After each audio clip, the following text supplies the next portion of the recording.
नमस्कार साथियों, ज्ञान मंथन में आपका स्वागत है। आज हम योग दर्शन में आगे की चर्चा करेंगे।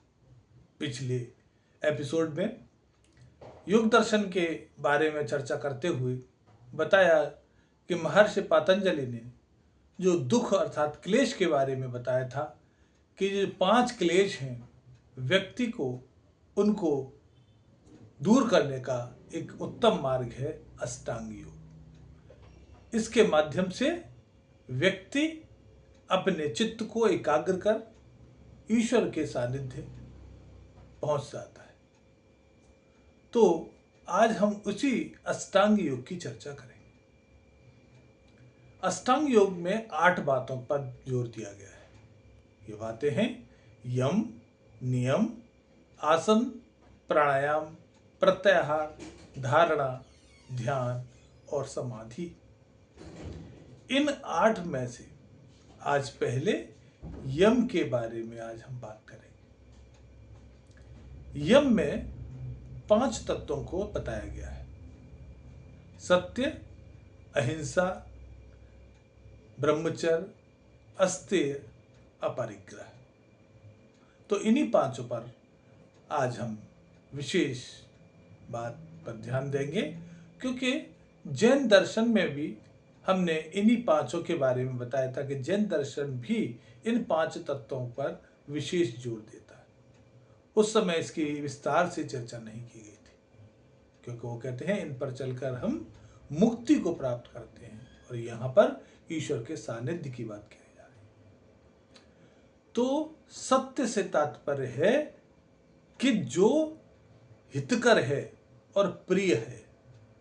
अगर अहितकर है, भले ही वो आंखों से देखा हुआ हो, हमारे सामने की घटना है, लेकिन उसे बताया नहीं जा सकता, सत्य नहीं कहा जा सकता। मनुस्मृति में बताते हुए कहा है कि सत्यम बुर्यात प्रियम बुर्यात, न बुर्यात सत्यम न प्रियम। अर्थात जो सत्य प्रिय न हो उसे नहीं बोलना चाहिए। इसको वो समझेंगे कि जैसे एक राजा के दरबार में एक चोर को पकड़ के लाया गया कि राज्य में बहुत सारी चोरियां की, जनता परेशान है। राजा के समक्ष वो चोर प्रस्तुत किया गया और राजा ने पूछा, तुमने चोरी क्यों की?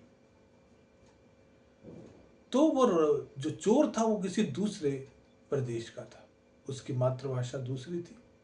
वो अपनी मातृभाषा में तरह तरह की बातें बोलने लगा। राजा को वह भाषा आती नहीं थी, तो उसने अपने प्रधानमंत्री से पूछा कि ये क्या बोल रहा है। प्रधानमंत्री ने कहा, महाराज ये कह रहा है कि मैं तो आपकी प्रजा हूं, अगर मुझे परिश्रम करके खाने के लिए भोजन मिला होता, रहने के लिए घर मिला होता, तो मैं चोरी क्यों करता?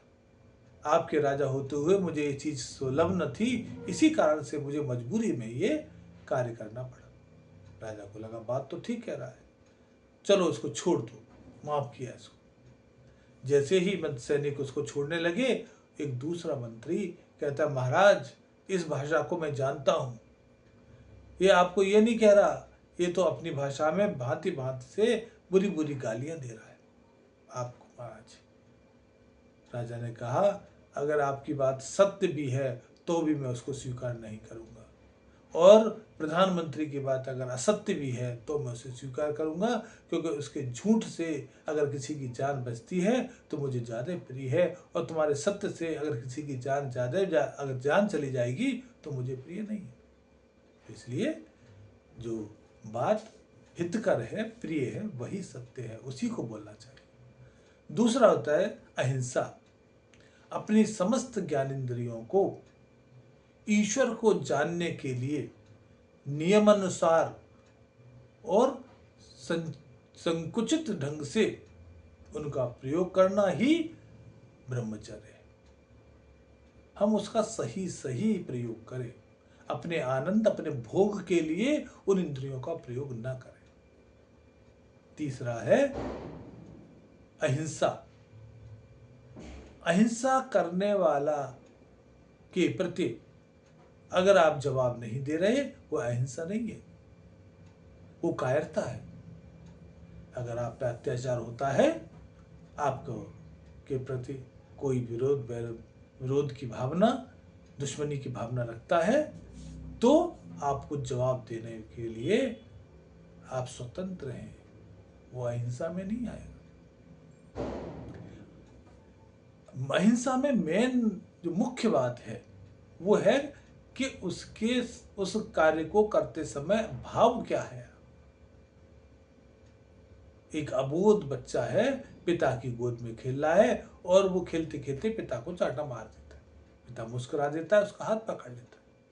लेकिन वही बच्चा जब 10-12 साल का होता है और पिता की तरफ जरा सी आंख घूर के हुए देखता है तो पिता बहुत क्रोधित होता है, क्योंकि उस अबोध बच्चे में ज्ञान नहीं था कि वो क्या कर रहा है। लेकिन हम जब ज्ञान के साथ कोई कार्य करते हैं तो वो अहिंसा में आता है। क्या कहा था गीता में, अंधे के पुत्र अंधे होते, केवल एक वाक्य ही तो बोला था, कितना बड़ी हिंसा हुई थी। तो हम शस्त्र उठाएं वही हिंसा नहीं है, हम शब्दों से भी हिंसा कर सकते हैं। तो अहिंसा का मतलब है कि हम इस तरह की भावना रखते हुए व्यवहार करें, वही अहिंसा में आता है। चौथा होता है अपरिग्रह, अस्तेय पहले आता है। अस्तेय का मतलब होता है चोरी, यानी कि जब हम उस वस्तु के मालिक से बिना उसकी स्वीकृति के कोई सामान लेते हैं, वो चोरी की श्रेणी में आता है।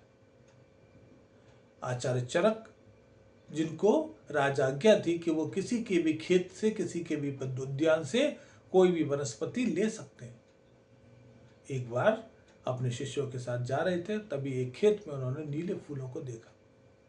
उन्होंने अपने शिष्य से कहा कि जाओ उस खेत के मालिक से जाके कहो कि गुरुदेव चरक हमारे आपके खेत में से कुछ पुष्प लेना चाहते हैं। तो शिष्य ने कहा, महाराज गुरुदेव आपको तो महाराज की आज्ञा है, फिर आप भी क्यों पूछ रहे हैं? बोले नहीं, वो उसका मालिक है, उसको कम से कम सूचना देने की जो जिम्मेदारी है हमारी है। उसी प्रकार से जब हम देखते हैं कि सरकारी कर्मचारी को जब पूरा वेतन मिल रहा है और उस समय भी वो कार्य नहीं कर रहा, तो वह अस्तेय की श्रेणी में ही आ रहा है। और अंतिम है अपरिग्रह। अपरिग्रह का मतलब है संग्रह करना। हम अपनी आवश्यकताओं को जाने, मुझे कितनी आवश्यकता है, उस आवश्यकता के अनुसार मुझके पास उससे अधिक अगर वस्तु है तो मुझे उसके बाद लालच करने का कोई मतलब नहीं।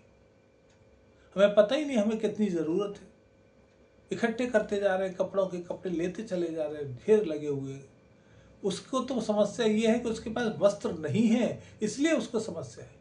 लेकिन यहाँ समस्या ये है कि जब अलमारी खोलते हैं तो उसमें चयन करना मुश्किल होता है कि कौन सा कपड़ा पहनूं। समस्या यहाँ भी है।